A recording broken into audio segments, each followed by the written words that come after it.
ఆంధ్ర తెలంగాణలో తక్కువ ఫీజులతో high quality results ఇస్తున్న ఏకైక సంస్థ తిరుమల్ ఐఏఎస్ ఇన్స్టిట్యూట్. అపురూప కవలలు, ఆనందాల కలువలు, తల్లిదండ్రుల ప్రేమకు ప్రతిరూపాలు. వారిపై ఎన్నో కలలు, కానీ కన్నీళ్లే మిగిలాయి. తాగిన పాలే విషమై ప్రాణం తీశాయి. ఒకేసారి జన్మించిన వారు ఒకేసారి మరణించి 5 ఏళ్లకు రోదన. ఆప్తులకు తీరని వేదన మిగిల్చాయి.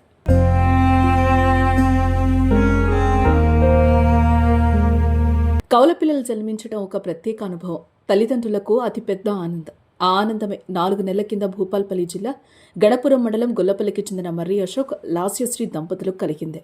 రెండో సంతానంగా 2 కవల పిల్లలు పుట్టారు. ఒకలాంటి ముఖాలు కలిగిన పాప, బాబు జన్మించడం ఎంతగానో సంతోషపడ్డారు.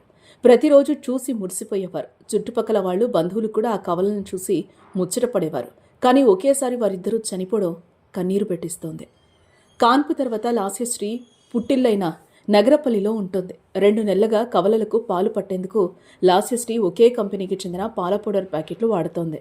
శుక్రవారం సాయంత్రం అదే కంపెనీకి చెందిన కొత్త పౌడర్ ప్యాకెట్ను కొని తెప్పించిన లాస్య శనివారం ఉదయం 8 గంటలకు ఒకసారి, 2 గంటల తర్వాత మరోసారి శిశువులకు ఆ పౌడర్తో పాలు కలిపి తాగించి పడుకోబెట్టింది. గంటసేపటి తర్వాత చూస్తే బాబు ముక్కులోంచి పాలు కారడం కనిపించింది. దీంతో బాబుని లేపగా కదల్లేదు. అటు పాపలో కూడా ఎటువంటి చలనం లేదు. దీంతో వెంటనే స్థానిక ఆర్ఎంపీ వైద్యుడి దగ్గరికి తీసుకెళ్లగా అక్కడ పిల్లలను పరిశీలించిన డాక్టర్ నాడి కొట్టుకోవడం లేదని చెప్పడంతో భూపాలపల్లికి తీసుకెళ్లారు. కానీ అప్పటికే పిల్లలిద్దరూ చనిపోయినట్లు వైద్యులు చెప్పడంతో తల్లి గుండె చెరువైంది.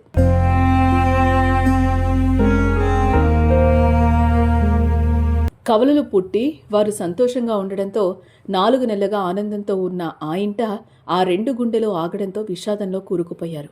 పిల్లల మరణాన్ని తల్లిదండ్రులు భరించలేకపోతున్నారు. అయినా వాళ్లు కన్నీరు మున్నీరవుతున్నారు. ప్యాకెట్ పాలే వికటించి 2 కవలలు చనిపోయారని ఆవేదన వ్యక్తం చేస్తున్నారు. మరోవైపు పాల పౌడర్ డబ్బాపై ఎక్స్పైరీ డేట్ పరిశీలించగా ఈ ఏడాది ఆగస్టు వరకు ఉంది.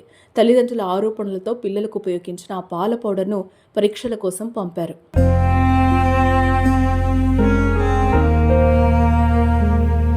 ఆ కుటుంబంలోనే కాదు, ప్రతి కుటుంబాన్ని కవలల మరణం కలిచివేస్తోంది. ఈ హృదయ విదారకర ఘటన తెలిసి అయ్యో పాపం అంటూ బాధపడుతున్నారు.